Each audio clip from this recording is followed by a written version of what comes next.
Balik lagi di Beta Angkat Suara dengan Charles ini. Kali ini gue mau jelasin sedikit gimana sistem imun kita bekerja melawan virus corona, COVID-19, novel corona. Itulah.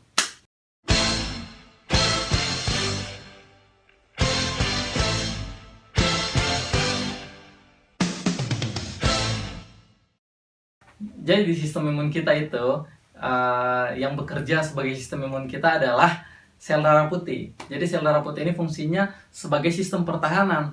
Dia yang berfungsi untuk membunuh sesuatu yang bersifat mengancam dari luar yang masuk ke dalam tubuh. Apa itu? Bakteri atau virus, jamur, dan lain-lain.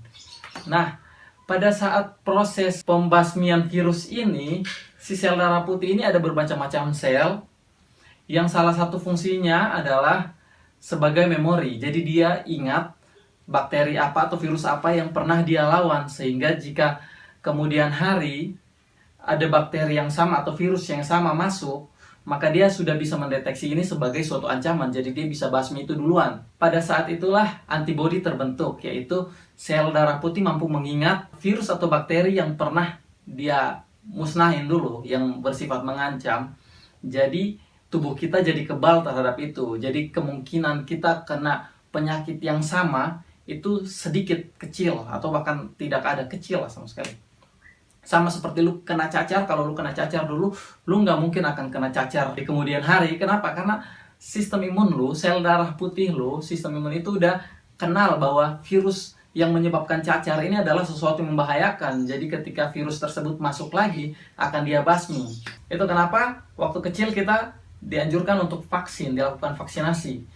Vaksin itu kan sebenarnya virus yang dilemahin. Tujuannya adalah si sel darah putih atau sistem imun kalian bisa mengenal si virus yang berbahaya ini. Jadi ketika nanti besok-besok datang si virus yang sama, sistem imun kita sudah siap untuk berperang melawan si virus ini.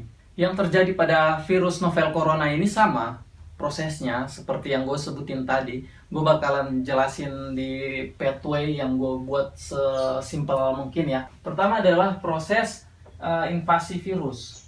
Proses invasi virus ini proses ketika virus masuk ke dalam tubuh kita. Jadi dia terkena melalui jalur penularannya lewat mata, lewat hidung, lewat mulut. Yang jalur penularannya ini kan, kalau novel corona ini kan bersifat airborne, jadi dia bisa di udara bebas secara langsung ataupun secara tidak langsung, yaitu tangan yang memegang benda-benda yang sudah terkontaminasi oleh virus tersebut. Terus ketika dia masuk invasi, ada dia jadi namanya masa inkubasi ya. Nah, masa inkubasi ini sekitar 14 hari. Kurang lebih 14 hari sampai virusnya aktif dan membuat orang jadi sakit. Setelah masa inkubasi ini, ketika virusnya sudah aktif, maka yang terjadi adalah orang jadi sakit. Dia sudah mulai menunjukkan gejala batuk, demam, sesak nafas, ada yang bahkan gagal nafas. Pada saat inilah orang-orang itu berpotensi untuk menularkan si virus yang masuk tadi, kita berbicara di sini novel corona. Jadi dia bisa menularkan. Sebenarnya di masa inkubasi ini dia tetap bisa menularkan walaupun dia belum menunjukkan gejala. Jadi orang bisa jadi carrier, jadi penyebar tanpa disadari. Setelah itu terjadilah proses penyakit di dalam tubuh kita. Proses penyakit ini ketika tubuh berespon melawan virus yang masuk tersebut. Jadi di fase ini tubuh berkompromi untuk melawan si penyakitnya ini. Nah, untuk obatnya sendiri kita ketahui ya, sampai sekarang hari ini tanggal 16 gua rekaman, belum ada dipublikasikan untuk obat yang secara spesifik untuk menangani virus novel corona ini. Jadi treatment yang dilakukan itu adalah menangani gejala-gejala yang muncul, menangani pasien sesuai dengan gejala-gejala yang muncul.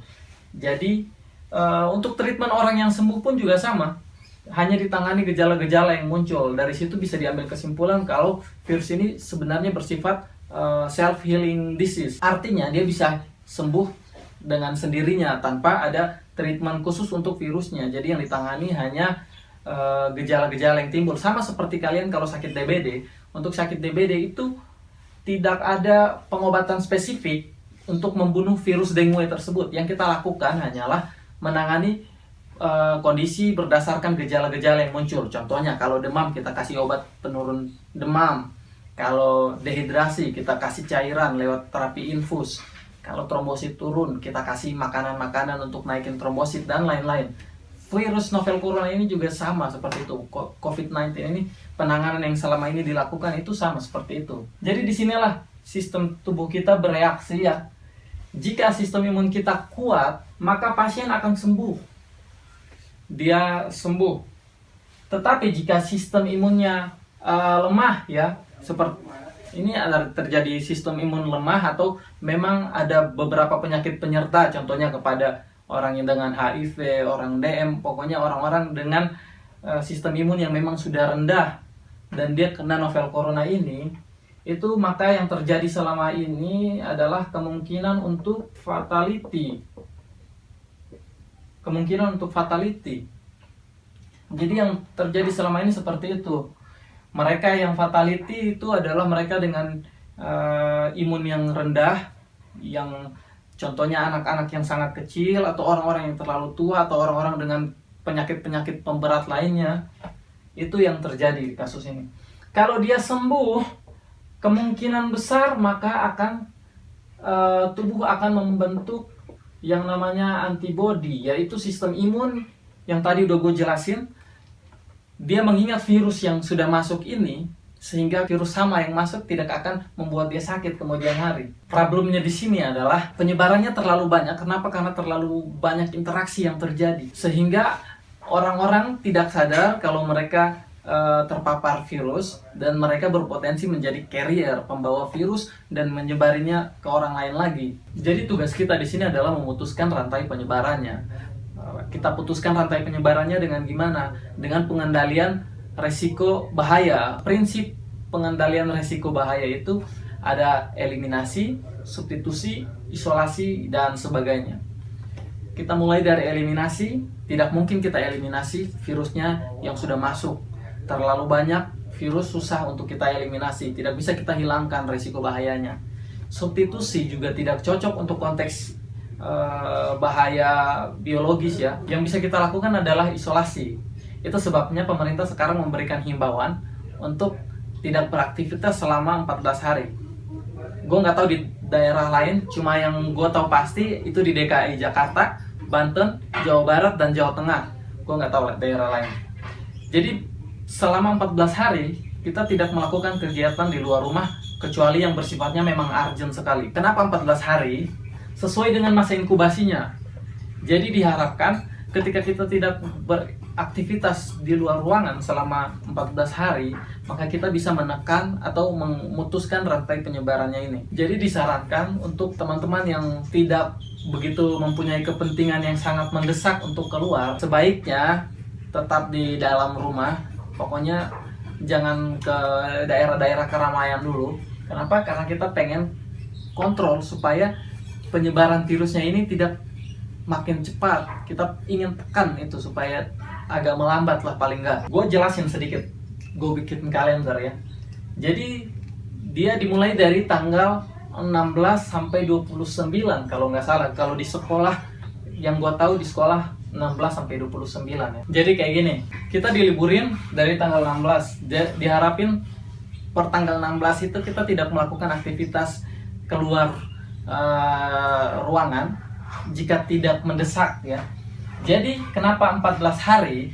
Disesuaikan dengan masa inkubasinya. Jadi seandainya pada tanggal 15 terakhir kemarin kita melakukan aktivitas di luar ruangan, dan pada per hari ini tanggal 16 kita tidak melakukan aktivitas di ruangan, jika sesuai dengan masa inkubasinya, maka setelah 14 hari di sekitar tanggal 29 dan tidak muncul gejala apa-apa, kemungkinan orang tersebut tidak terinfeksi virus dari virus corona ini. Jadi dia aman.